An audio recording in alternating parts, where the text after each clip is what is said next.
Profil Gita Sinaga, artis sinetron Suara Hati istri yang dikabarkan berpacaran dengan Habibie Hood. Kedekatan Gita Sinaga dan Habibie Hood terjalin setelah mereka kerap kali membintangi judul sinetron yang sama. Gita Sinaga merupakan aktris kelahiran Semarang, Jawa Tengah, tanggal 8 Februari tahun 1989. Wanita berusia 32 tahun tersebut dikenal sejak membintangi sinetron Pacar Pilihan bersama Ben Yosua pada tahun 2007.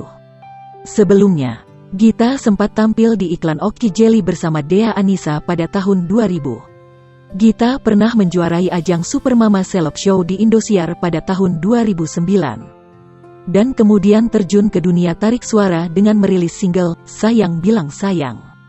Sementara itu, kisah asmaranya cukup jarang tersorot. Gita Sinaga diketahui pernah berpacaran dengan sesama publik figur, Surya Insomnia meski berakhir kandas. Selama berkarir di dunia entertainment, Gita Sinaga lebih aktif bermain VTV dan sinetron. Setidaknya Gita Sinaga telah membintangi ratusan judul VTV. Kendati demikian, melansir Wikipedia, ia hanya membintangi 2 judul film, yakni Misteri Hantu Selular 2011 dan Gevan Jenny 2012.